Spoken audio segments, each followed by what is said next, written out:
Salam, selamat pagi dan salam sehat buat kita semua. Firman Tuhan pada pagi hari ini di hari yang ke-278 tanggal 4 Oktober 2024 diambil dari kitab Yosua pasal 21 ayat yang ke-45. Kanaan menjadi milik Israel.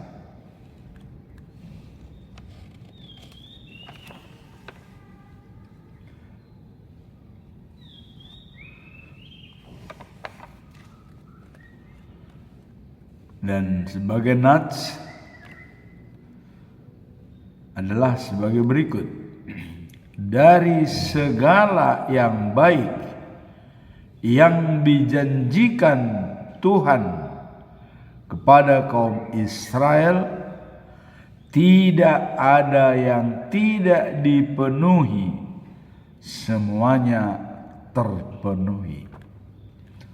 Bacaan malam diambil dari 2 Korintus pasal 11 ayat 1 sampai dengan 6. Paulus dan rasul-rasul palsu. Bacaan malam Amsal 20 pasal 22 sampai dengan 30. Nasihat Raja Salomo, kebaikan dan kejahatan. Sebagaimana biasanya pedoman kita pada bulan Oktober, kita tetap mengambil topik serahkanlah hidupmu kepada Tuhan menjadi persembahan yang hidup dan benar. Dalam Roma 12 ayat 1. Karena itu saudara-saudara, demi kemuliaan Allah, aku menasihatkan kamu supaya mempersembahkan yang hidup, yang kudus, dan yang berkenaan kepada Allah. Itu adalah ibadahmu sejati. Ibadah sejati adalah hidupmu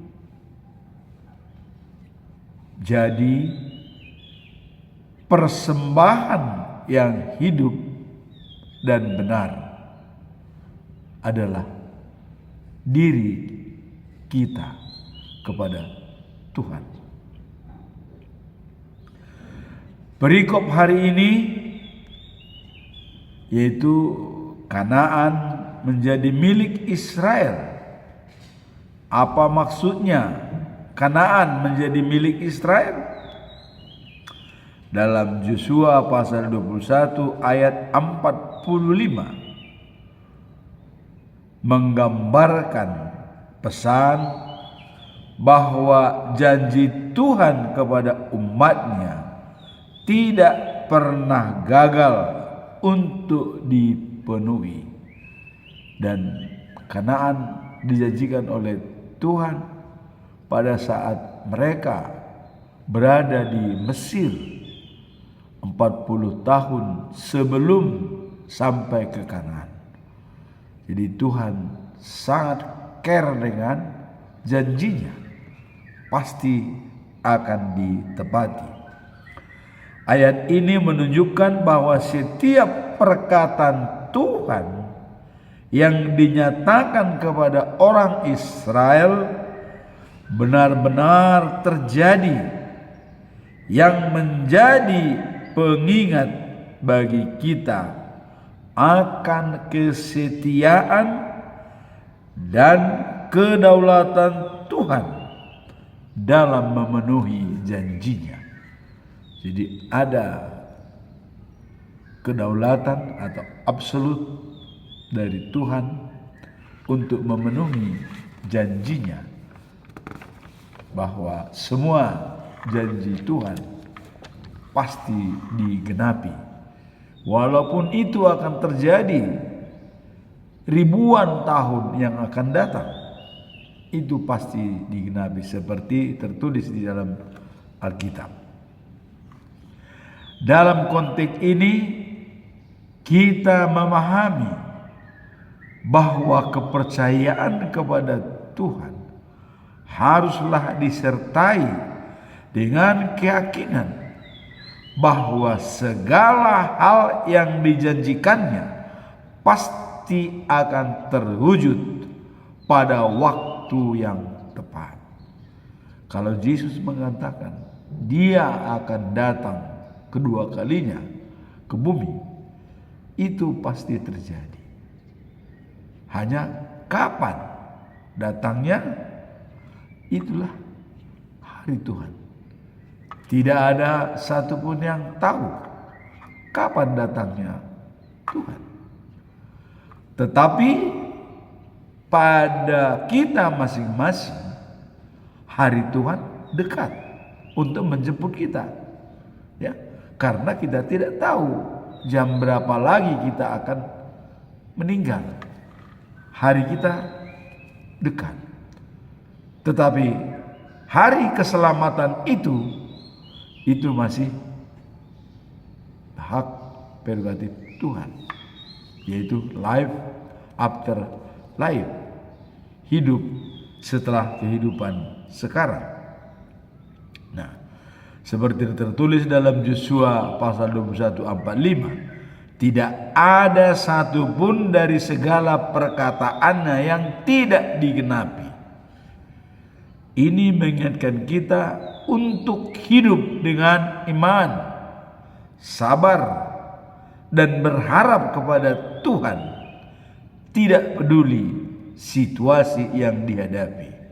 Jadi apapun yang terjadi, kita tidak usah mengkhawatirkannya, ya, bahwa tugas kita adalah sabar dan tabah dalam menantikan janji Tuhan. Yosua 21 ayat 45, tidak ada satupun dari segala perbuatannya yang tidak digenapi. Ayat ini mengingatkan kita akan kebenaran dan kesetiaan Tuhan dalam memenuhi janjinya.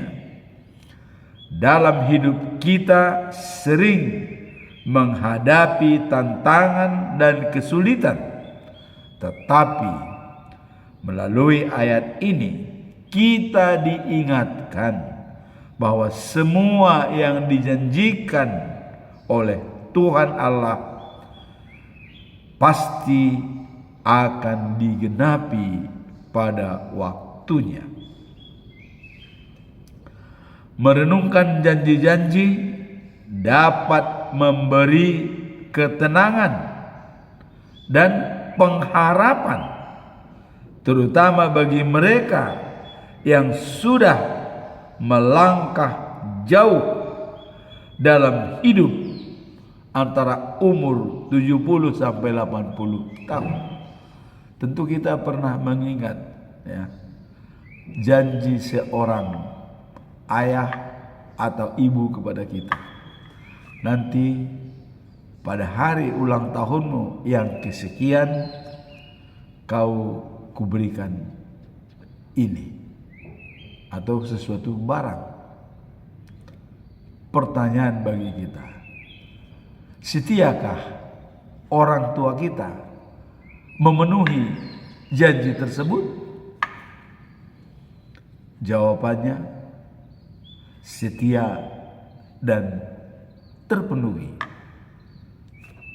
Lebih seperti itulah Tuhan. Kalau sudah menjanjikan, Dia akan datang kembali untuk menjemput kita dari dunia ini, baik yang sudah meninggal maupun yang masih hidup. Itu kita lihat dalam iman kepercayaan kita yang selalu kita nyatakan di dalam gereja. Aku percaya kepada Allah Bapa. Aku percaya kepada Yesus Kristus. Aku percaya kepada Roh Kudus. Ya. Dan yang kedua itu, aku percaya Yesus Kristus, disitulah ya, dia akan datang untuk menghakimi orang yang hidup dan yang mati. Itu adalah janji, dan itu pasti digenapi, tidak mungkin tidak digenapi. Nah, merenungkan janji-janji dapat memberi ketenangan dan pengharapan. Jadi janji itu bisa membuat kita jadi tenang dan berharap. Ya. Sekarang dijanjikan oleh Tuhan hidup kekal dan sejati, the news of Jerusalem. Nah, di Wahyu pasal 22 ayat 9 dikatakan bahwa Yerusalem yang baru luasnya 2.400 kilometer kubik. Itulah luas kota. Diukur dalam ukuran meteran biasa. Itu berdasarkan alat ukur daripada malaikat. Dan itu hanya bisa kita baca dalam bahasa Indonesia sehari-hari, Alkitab. Ya, bahasa Batak Toba, Siganupari. Mungkin sekarang nggak terbit lagi. Ya, tapi di Kabar Baik itu masih ada. Nah, jadi ukuran itu kita sudah tahu ukurannya. Begitu luas. The news of Jerusalem, Jerusalem yang baru. Nah, dan di sana halaman daripada kota tersebut adalah emas murni. Coba kita bayangkan 2.400 kilometer, ya, panjang, lebar, tinggi, ya, dan halamannya emas. Wah, siapa yang tidak tertarik pergi ke sana?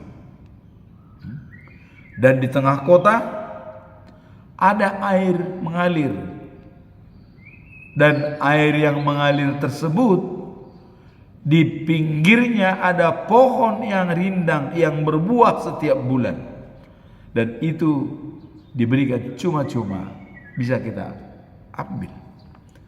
Dan di sana tidak ada bait suci lagi, tidak ada gereja, tidak ada rumah Tuhan, karena Tuhan sendirilah yang menjadi bait suci. Nah, kemudian Tuhan menyiapkan perjamuan pesta dengan daging yang gemuk-gemuk.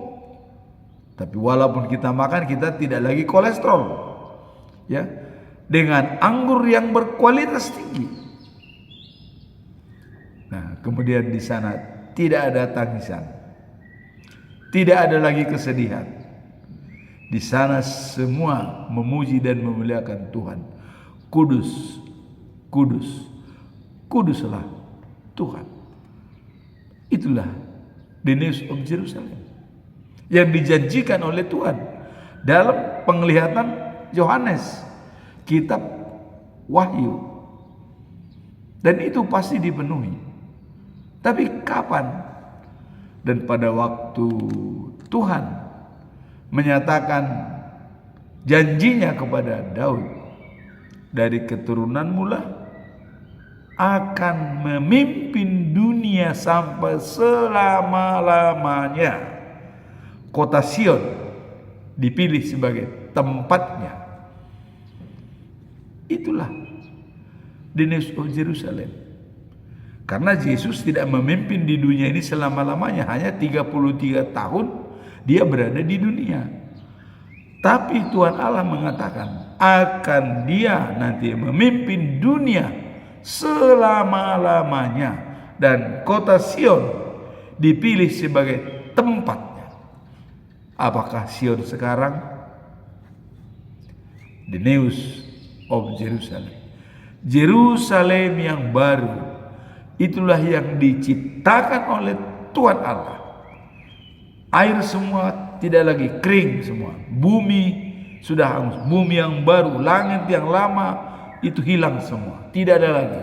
Yang ada adalah the news of Jerusalem Yerusalem yang baru seluas 2.400 kilometer tinggi, panjang, lebar. Kalau kita ukur Pulau Jawa berapa kilometer? Dari Anyer Panarukan baru 1.000 kilometer. Berarti hampir 2,5 kali Pulau Jawa, ya, panjang Pulau Jawa. Itulah the news of Jerusalem, Jerusalem yang baru. Jadi kalau kita ingat pada janji Tuhan ini, inilah yang dikatakan bahwa tidak ada satupun dari segala perkataan yang tidak digenapi, dan ini merupakan janji yang harus dipenuhi. Nah, inilah yang dikatakan kita merenung janji-janji dapat memberi ketenangan. Begitu kita akan pergi ke the news of Jerusalem, maka Paulus mengatakan kematian adalah untung bagi dia, karena akan menuju ke Yerusalem yang baru. Ya. Dan di sini tadi dikatakan bahwa merenungkan janji-janji dapat memberi ketenangan dan pengharapan, terutama bagi mereka yang sudah melangkah jauh dalam hidup antara usia 80 sampai 90 tahun atau 70, ya. Jadi orang yang berumur 70 tahun sudah seharusnya bergembira, senang, karena melihat the news of Jerusalem. Sudah tinggal tunggu waktu, ya. Jadi bagi kita yang sudah berumur 70 tahun ke atas, mari kita berikan pengalaman kita kepada generasi muda supaya mereka menjadi kokoh dan kuat dalam menjalankan tugasnya. Berikan kepercayaan kepada generasi muda kita supaya pengharapan itu membuat dia menjadi semangat yang berapi-api, the fire spirit. Kita melihat di Yerusalem, siapa yang tidak senang apabila meninggalkan dunia ini? Jadi jangan hanya kita menangis dan bersedih seolah-olah kematian itu akhir dari segala-galanya. Tidak. Jadi kepada semua teman-teman, mari, kalau kita melihat orang yang meninggal, dia sudah mencapai untuk menuju kebahagiaan sejati. Wajar kita menangis secara daging, kita memang sedih, berpisah, ya. Tapi secara rohani dia tenang. Maka Salomo mengatakan lebih baik kematian daripada seseorang daripada kelahirannya. Kenapa? Kematian itu sudah ada kepastian bagi dia di dalam rest in peace. Tapi kelahiran itu masih mendapatkan tantangan. Berapa lama lagi dia hidup menderita dan ketidakadilan di dunia ini. Itulah makanya dikatakan pengkhotbah Raja Salomo, lebih baik kematian seseorang daripada kelahirannya. Nah, sekarang janji-janji Tuhan itu bagaimana kita lihat? Contoh-contoh janji Tuhan yang nyata dalam Alkitab.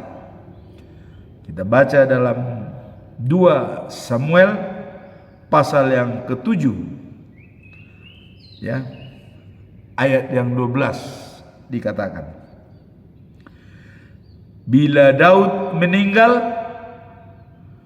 aku akan membangkitkan keturunannya, anak kandungnya menduduki tahtanya. Dialah yang akan membangun rumah ibadah bagiku. Aku akan menjadi bapanya dan ia menjadi anakku. Nah, kemudian ayat 15, tapi kasih setiaku tidak akan hilang daripadanya. Nah, seperti Raja Saul yang telah, ya, dijatuhkan dari hadapanmu. Jadi kemudian kenapa timbul janji Tuhan kepada Daud? Dari keturunanmu akan menduduki tahtamu, dan dari keturunanmu menjadi pemimpin dan raja segala raja yang patut dihormati oleh dunia. Itu karena pikiran Daud yang sangat baik. Pada saat dia sudah mulai tenang mengalahkan musuh-musuhnya, dan dia sudah duduk di istana tenang, disitulah dia merenung di istana. Kenapa? Tabut perjanjian Tuhan berada di kemah, sedangkan saya sudah berada di istana. Apa kata Daud? Saya akan bangun bait Allah bagi Tuhan, supaya peti perjanjian itu ditaruh di dalam bait suci. Nathan mengatakan, kerjakanlah, karena kau sudah dilindungi oleh Tuhan Allahmu dan sudah dilepaskan dari segala cobaan-cobaan yang menimpamu. Wah, jadi Nathan mengatakan, tetapi Tuhan mendengar apa perkataan daripada Daud. Nathan sampaikan kepada Daud, ya, sampaikan kepada Daud. Dan tadi dikatakan, kalau dia sudah meninggal, sudah dikubur bersama dengan nenek moyangnya, katakan, ada janji dari saya, dari keturunannya akan menduduki tahta kerajaannya dan membangun bait suci bagi saya. Siapa? Salomo. Ya. Jadi pada saat Daud sudah usianya sudah lanjut dan dia sudah mati, dari keturunannya akan menjadi raja. Janji Tuhan. Nah, kemudian dikatakan lagi, dari keturunannya akan memimpin, ya, kerajaan itu sampai selama-lamanya. Itulah Yesus Kristus. Tapi ada pesan Tuhan dalam memberikan tahta kerajaan itu kepada Daud. Dikatakan dalam pasal 14 dalam 2 Samuel, ya, ayat 14, yaitu 2 Samuel, ya, dikatakan di sini bahwa dalam ayat 14, ya, 2 Samuel 7. Jadi 2 Samuel di sini pasal 7, ya, ayat 14 dikatakan, aku akan menjadi bapaknya dan ia menjadi anakku.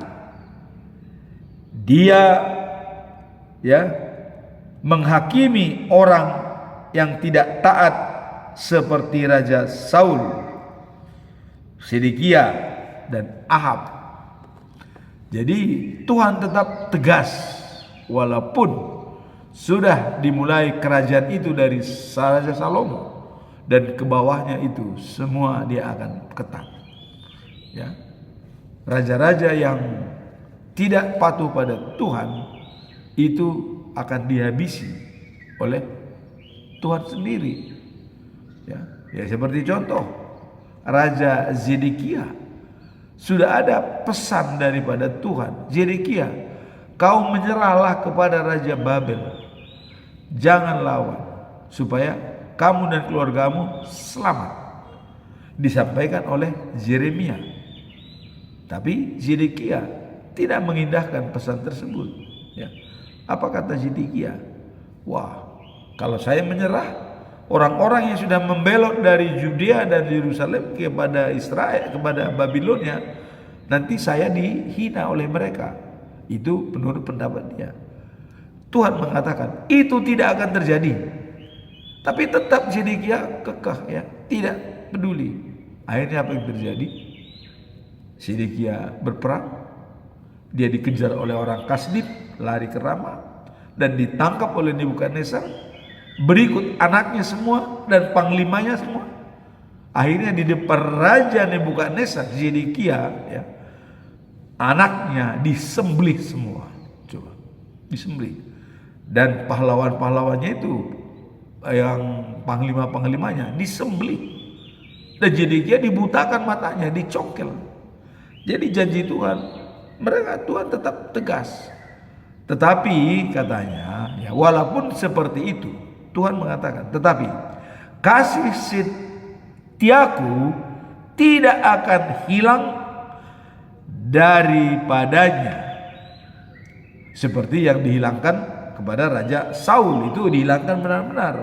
Tapi keturunan Daud itu tetap dipelihara sampai pada generasi ke-60 dari Adam, yaitu Yesus, atau generasi ke-27 dari Daud, yaitu Yesus.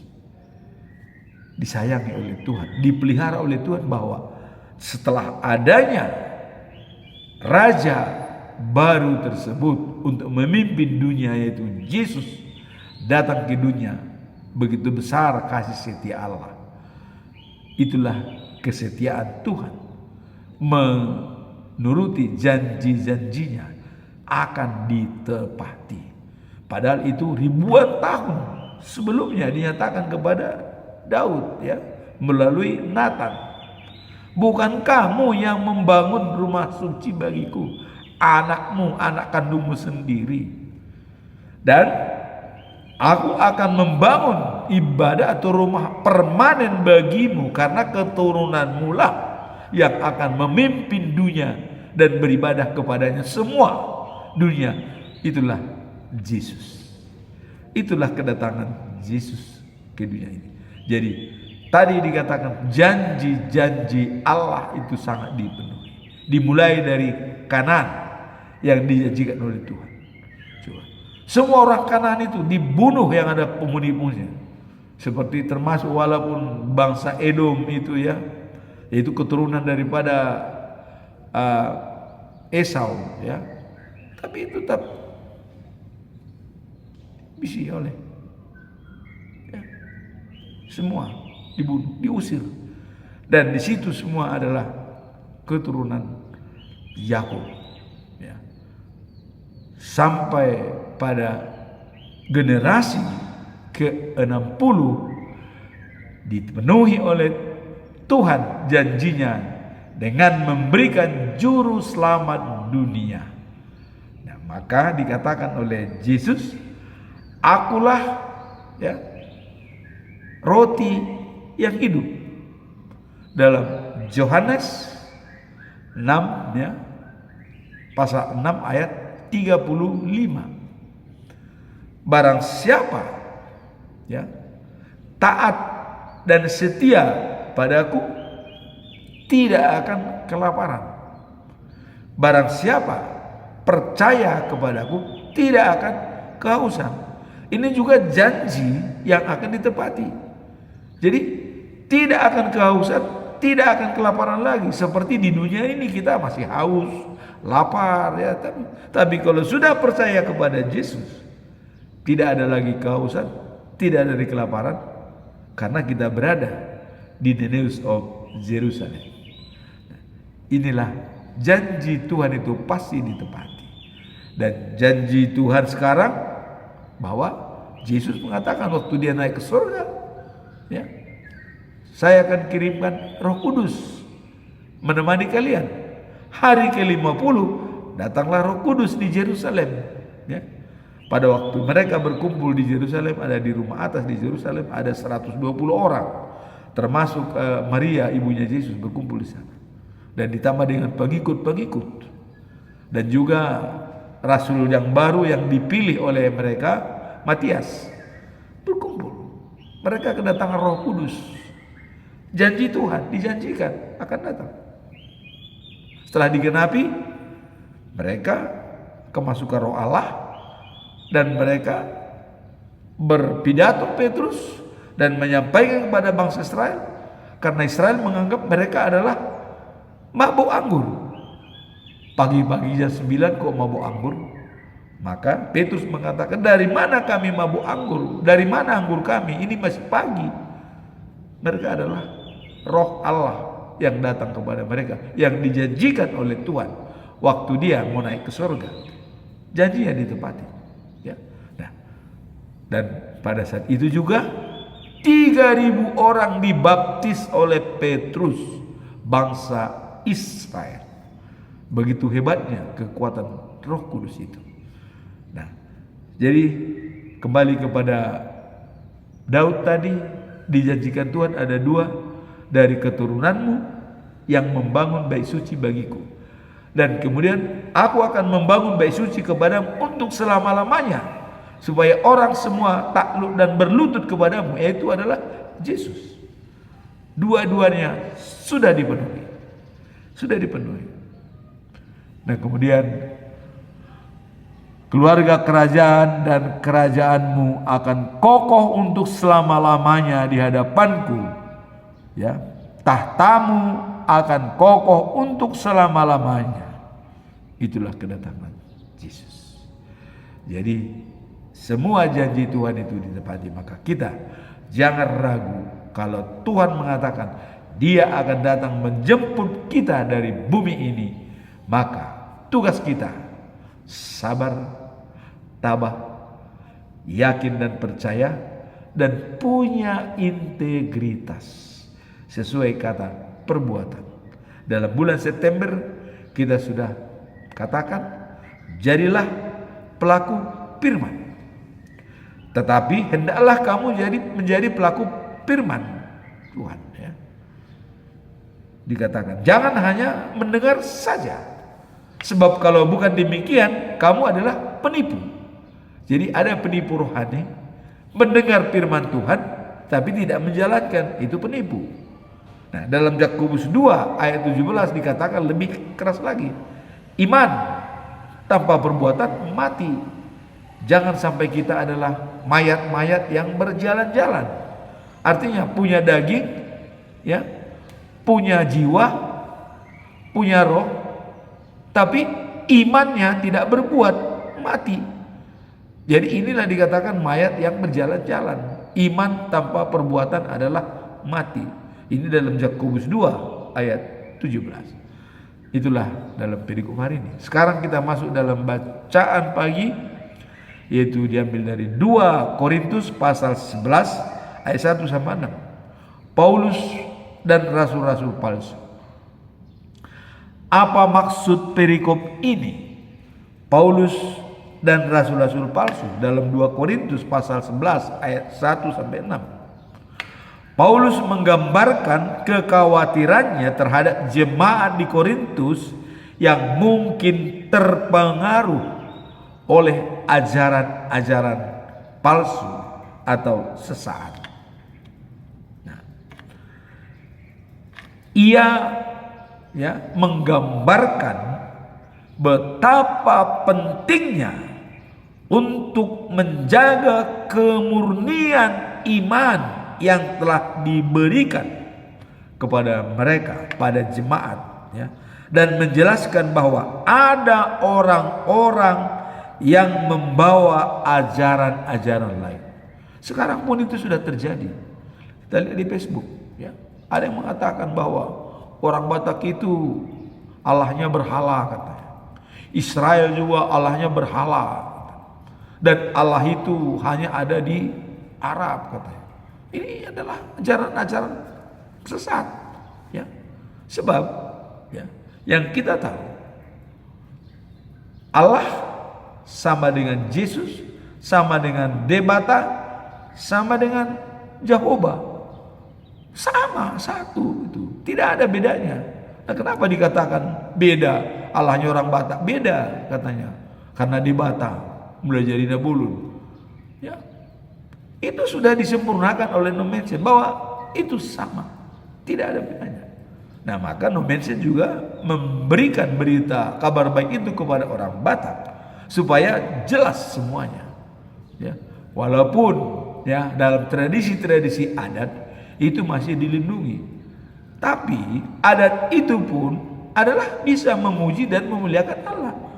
Hormat kepada orang tua, apa salahnya? Ya, kita hormati dia setelah dia meninggal, apa? Tidak ada salah. Ya, bukan berarti kita berhala, tidak. Karena kita mengingat jasa-jasanya, spiritualitasnya.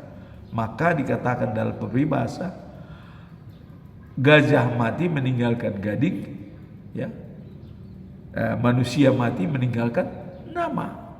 Nama yang pernah ditulis dalam dunia ini itu dikenang oleh orang setelah dia tiada dalam dunia.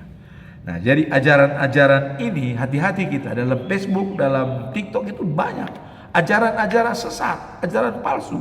Nah, di sini Paulus tegas dia, jaga kemurnian iman yang telah diberikan kepada mereka, dan menjelaskan harus ada orang-orang yang membawa ajaran-ajaran lain itu supaya dijelaskan dengan baik. Harus jelas.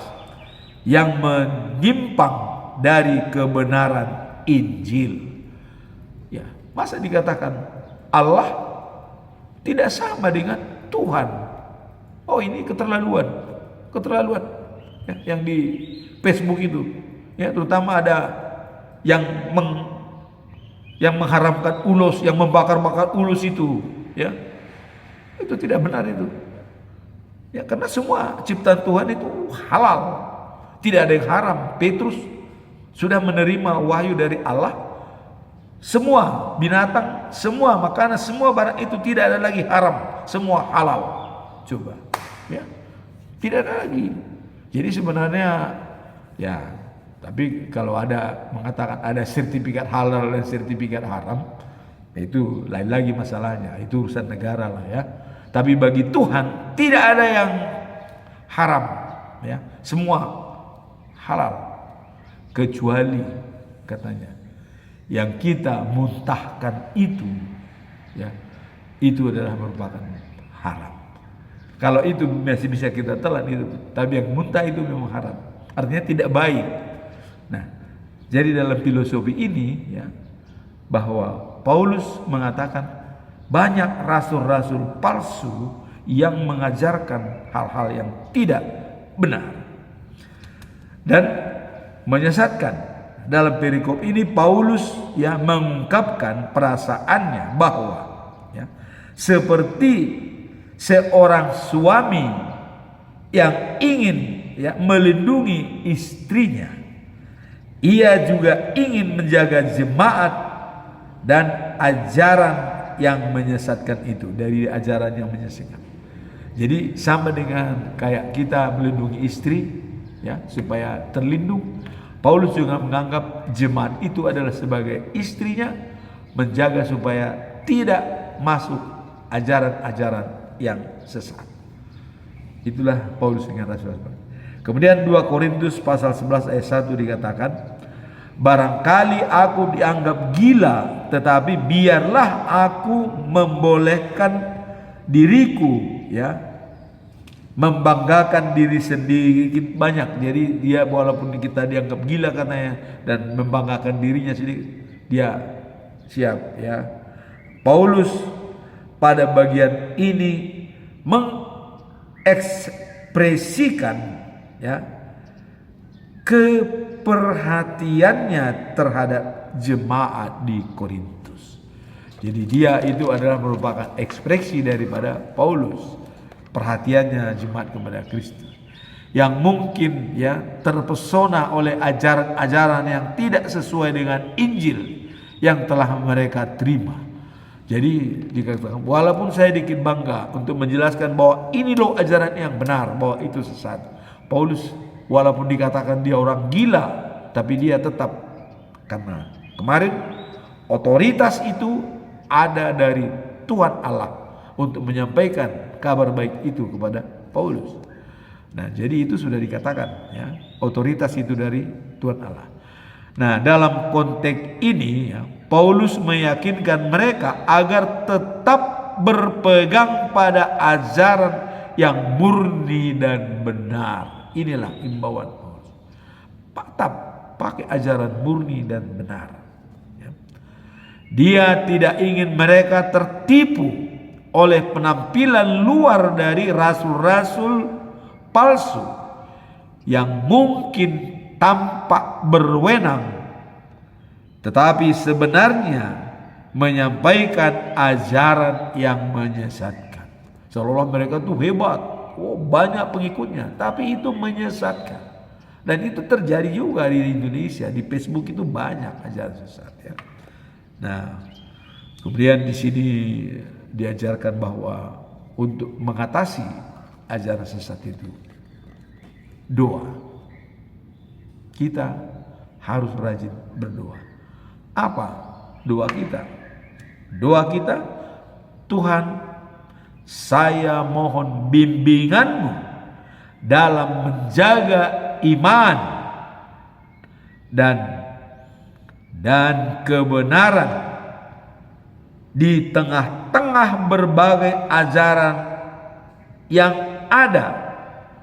Bantu saya agar tetap teguh dalam kebenaranmu dan tidak terpengaruh oleh hal-hal yang menyesatkan. Dalam nama Yesus. Itulah doa kita untuk mengatasi itu, supaya kita tetap berada pada ajarannya yang benar. Nah, itulah perikop yang kedua. Sekarang kita masuk dalam bacaan malam, yaitu Amsal pasal 20 ayat 22 sampai 30. Nasihat Raja Salomo. Ya. Apa makna nasihat Raja Salomo dalam Amsal pasal 20 ayat 22 sampai 30? Nah, hal ini memberikan panduan berharga, terutama ya kebijaksanaan. Panduan berharga tentang kebijaksanaan, ya, keadilan, dan pentingnya hidup dengan integritas. Jadi panduan nasihat-nasihat yang diberikan oleh Raja Salomo merupakan panduan ya untuk ya memelihara kebijaksanaan, keadilan, dan integritas. Integritas artinya sesuai kata dengan perbuatan, tidak berubah oleh situasi apapun. Dia adalah dia pada situasi apapun. Kita adalah kita dalam situasi apapun. Kita tidak boleh ditentukan oleh lingkungan. Tidak boleh dipengaruhi lingkungan, namun tidak ditentukan. Karena kitalah yang menentukan diri kita sendiri. Lingkungan boleh mempengaruhi, tapi yang menentukan kita, iman. Nah, di sini tadi Paulus tadi mengatakan. Nah, ini nasihat Raja Salomo bahwa panduan untuk melaksanakan kebijaksanaan, keadilan, dan pentingnya integritas. Ya, sesuai kata dan perbuatan. Nah, melalui ayat ini kita diingatkan akan nilai kejujuran ya, dan bagaimana karakter yang baik akan membawa kemuliaan, sementara kejahatan ya akan mendatangkan kehancuran. Nah, bagaimana kita bisa menganalisanya? Berkarakter sementara kejahatan. Nah, Stephen Covey mengatakan ya, tanam pikiran, petik tindakan. Tanam tindakan, petik kebiasaan. Tanam kebiasaan, petik karakter. Tanam karakter, petik nasib. Nasib kita ditentukan oleh karakter kita, kebiasaan kita, tindakan kita, dan pikiran kita. Nasib bukan takdir, ya, bukan takdir. Karena takdir hanya satu, surga atau neraka, itu takdir. Kalau mati di dunia atau banyak yang dialami, itu bukan takdir. Mati di pinggir jalan, di jalan raya, bukan takdir. Tidak. Takdir hanya satu, surga atau neraka. Ya, itu. Nah, jadi dalam hal ini Raja Salomo menasihatkan supaya kebijaksanaan, kejujuran, dan integritas Nah kemudian dalam pasal 20 ayat 22 diingatkan agar kita tidak membalas kejahatan dengan kejahatan, tetapi menunggu akan Tuhan yang akan memberikan keadilan. Jadi tidak menghakimi. Jadi Raja Salomo pernah juga mengatakan bahwa ya, kalau kita ada persoalan pada orang, kalau kita sudah menghakimi, itu sudah merupakan wakil Tuhan. Tuhan tidak lagi campur tangan, kata Raja Salomo. Tapi kalau ada persoalan kita dan kita tidak menghakimi, kita berikan wewenang kepada Tuhan, maka Tuhan akan bekerja.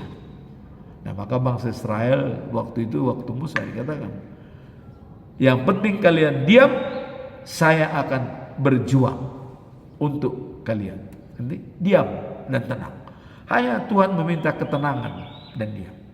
Saya akan berjuang. Coba begitu enaknya sebenarnya Tuhan ya. Nah dan di sini ditegaskan kembali, diingatkan agar kita lebih ya jangan membalas kejahatan dengan kejahatan, tetapi biarkan Tuhan yang akan menyelesaikannya dengan baik. Nah ini tidak, dalam hal ini ya menunjukkan pentingnya kesabaran dan menurut kepercayaan kepada Tuhan adalah sikap dan situasi yang saat ini. Jadi sabar dan juga menaruh kepercayaan kepada Tuhan. Jadi kita berikan kepercayaan kepada Tuhan dalam sikap dan situasi ya, tidak membalas kejahatan yang. Inilah nasihat daripada Raja Salomo.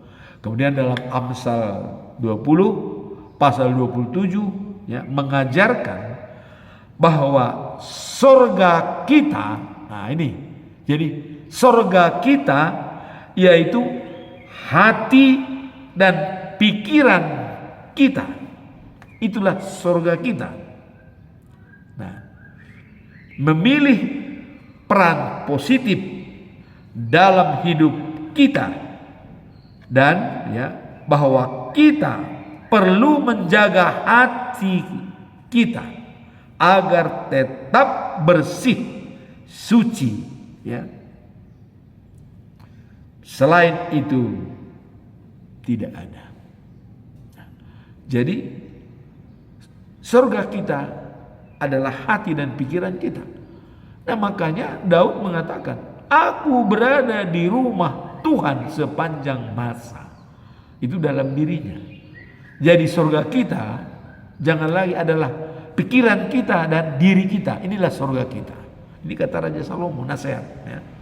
Nah, maka kita memiliki peran positif dalam hidup kita ya, bahwa kita perlu menjaga hati kita agar tetap bersih, suci. Itu.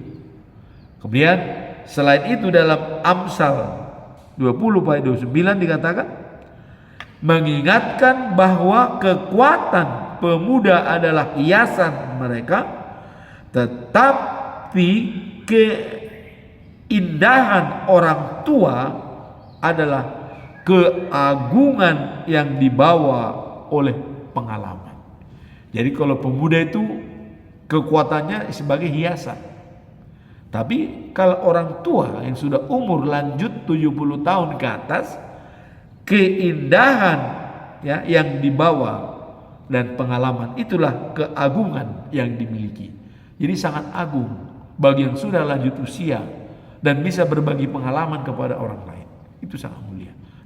Inilah nasihat-nasihat daripada Raja Salomo pada hari ini yang tertulis dalam Amsal 20 ayat 22 sampai dengan 30. Dan surga kita adalah hati kita dan pikiran kita. Sementara di dunia ini jangan dulu cari surga yang lain-lain. Hati kita dan pikiran kita itulah surga kita. Maka Tuhan sangat menghargai pikiran orang. Pikiran Daud akan membangun bait suci langsung dibalas oleh Tuhan. dari keturunanmu yang membangun bait suci bagi saya. Dari keturunanmu akan menjadi teladan bagi seluruh dunia Yesus. Ya. Jadi mari kita berpikir dengan baik tentang apa maksud dan rencana Tuhan pada hidup kita setiap hari. Maka saya dalam buku manajemen diri saya buat adalah berpikir, berdoa, berusaha, dan berbuat. Itulah merupakan harapan kita, karena tadi dikatakan bahwa surga kita adalah hati dan pikiran kita, dan itu sudah dibuktikan oleh Daud bahwa saya berada di rumah Tuhan sepanjang masa. Rumah Tuhan itu adalah surga, dan Daud sudah membuat dirinya sebagai surga, karena di sini Raja Salomo mengatakan pikiran kita, hati kita adalah surga kita. Bagi pemuda kekuatan dia hiasan itu, tapi bagi orang tua keindahan dan keagungan yang dimiliki dengan pengalaman-pengalaman semasa muda. Demikianlah firman Tuhan pada hari ini. Semoga firman Tuhan bisa membuat kita semakin yakin dan percaya kepada Tuhan. Amin. Tuhan memberkati kita semua.